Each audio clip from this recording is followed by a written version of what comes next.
ಕೊಡಗಿನಲ್ಲಿ ಎಡೆಬಿಡದೆ ಸುರಿಯುತ್ತಿರುವ ಮಳೆಯಿಂದಾಗಿ ಜನಜೀವನ ತತ್ತರಿಸಿ ಹೋಗಿದೆ. ಮಳೆಯ ಆರ್ಭಟಕ್ಕೆ ಅನಾಹುತಗಳು ಸಂಭವಿಸುತ್ತಿವೆ. ಭಾರೀ ಮಳೆ ಹಾಗೂ ಭೂಕುಸಿತ ಹಿನ್ನೆಲೆ ಮಡಿಕೇರಿ ಮಂಗಳೂರು ರಸ್ತೆಯಲ್ಲಿ ರಾತ್ರಿ ವೇಳೆ ವಾಹನ ಸಂಚಾರ ಬಂದ್ ಮಾಡಲಾಗಿದೆ. ರಾತ್ರಿ 8ರಿಂದ ಬೆಳಗ್ಗೆ 6 ಗಂಟೆಯವರೆಗೆ ಸಂಚಾರಕ್ಕೆ ನಿರ್ಬಂಧ ಹೇರಲಾಗಿದ್ದು, ಬದಲಿ ಮಾರ್ಗದಲ್ಲಿ ಸಂಚರಿಸುವಂತೆ ಜಿಲ್ಲಾಧಿಕಾರಿ ವೆಂಕಟರಾಜ್ ಆದೇಶ ಹೊರಡಿಸಿದ್ದಾರೆ. ಜುಲೈ 22ರ ಬೆಳಗಿನವರೆಗೆ ಈ ಆದೇಶ ಜಾರಿಯಲ್ಲಿರಲಿದೆ. ಭಾರತೀಯ ಹವಾಮಾನ ಇಲಾಖೆಯು ಜುಲೈ 20ರಂದು ಕೊಡಗಿಗೆ ರೆಡ್ ಅಲರ್ಟ್ ಘೋಷಿಸಿದೆ. ಜಿಲ್ಲೆಯ ನಾನಾ ಕಡೆಗಳಲ್ಲಿ ವ್ಯಾಪಕ ಮಳೆಯಾಗ್ತಿದ್ದು, ಬೇತ್ರಿಯಲ್ಲಿ ಕಾವೇರಿ ನೀರಿನ ಒಳಹರಿವು ಹೆಚ್ಚಾಗಿದೆ. ಮಳೆಯ ರೌದ್ರತೆ ಮುಂದುವರಿದಲ್ಲಿ ಸೇತುವೆಯ ಮೇಲೆ ನೀರು ಹರಿದು ರಸ್ತೆ ಸಂಪರ್ಕ ಕಡಿತಗೊಳ್ಳುವ ಸಾಧ್ಯತೆ ಇದೆ.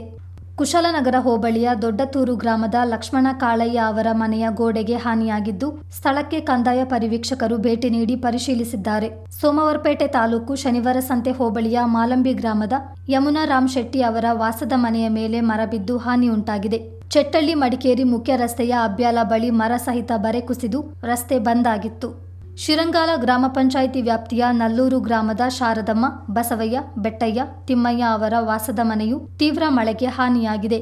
ಕಂದಾಯ ಹಾಗೂ ಪಂಚಾಯತ್ ರಾಜ್ ಇಲಾಖೆ ಅಧಿಕಾರಿಗಳು ಭೇಟಿ ನೀಡಿ ಪರಿಶೀಲಿಸಿದ್ದು, ವಾಸಕ್ಕೆ ಬದಲಿ ವ್ಯವಸ್ಥೆ ಮಾಡಲಾಗಿದೆ.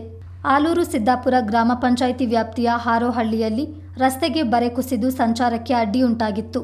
ಬಳಿಕ ಜೆಸಿಬಿ ಮೂಲಕ ಮಣ್ಣು ತೆರವುಗೊಳಿಸಲಾಯಿತು. ಕೊಡ್ಲಿಪೇಟೆಯಿಂದ ಹಾಸನ ಮಗ್ಗೆ ಮಾರ್ಗವಾಗಿ ಸಂಪರ್ಕ ಕಲ್ಪಿಸುವ ಕೆಳಕೊಡ್ಲಿ ಮುಖ್ಯ ರಸ್ತೆಗೆ ಬೃಹತ್ ಗಾತ್ರದ ಮರ ಬಿದ್ದು 13 ವಿದ್ಯುತ್ ಕಂಬಗಳಿಗೆ ಹಾನಿಯಾಗಿದೆ.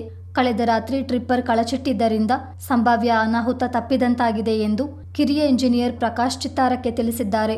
ಕಡಂಗ ಎಡಪಾಲ ಬಾವಲಿ ಚೆಯ್ಯಂಡಾಣೆ ರಸ್ತೆ ಸಂಪೂರ್ಣ ಜಲಾವೃತಗೊಂಡಿದೆ. ಸೇತುವೆಯ ಮೇಲೆ ನೀರು ಬಂದಿದ್ದು, ಎತ್ತ ಕಡೆ ನೋಡಿದ್ರೂ ಬರೀ ಕೆಸರುಮಯ ನೀರೇ ಕಾಣಿಸ್ತಿದೆ. ಆ ಮಾರ್ಗದಲ್ಲಿ ವಾಹನ ಸಂಚಾರ ಬಂದ್ ಆಗಿದೆ. ಮಳೆಯಿಂದಾಗಿ ಮಡಿಕೇರಿ ಕುಟ್ಟ ರಾಜ್ಯ ಹೆದ್ದಾರಿ ಸಂಪೂರ್ಣ ಹದಗೆಟ್ಟಿದ್ದು, ಪೊನ್ನಂಪೇಟೆ ತಾಲೂಕು ವ್ಯಾಪ್ತಿಯಲ್ಲಿ ರಸ್ತೆಯ ದುರಸ್ತಿ ಕಾರ್ಯ ನಡೆಯುತ್ತಿದೆ. ಅಬ್ಬರದ ಮಳೆಯಿಂದಾಗಿ ವಿರಾಜಪೇಟೆ ಕರಡ ರಸ್ತೆಯಲ್ಲಿ ಬಿರುಕು ಮೂಡಿದ್ದು, ಕುಸಿಯುವ ಭೀತಿ ಎದುರಾಗಿದೆ. ಮಳೆ ನೀರು ಬೀಳದಂತೆ ರಸ್ತೆಯ ಒಂದು ಬದಿಗೆ ಟಾರ್ಪಲ್ ಮುಚ್ಚಲಾಗಿದೆ.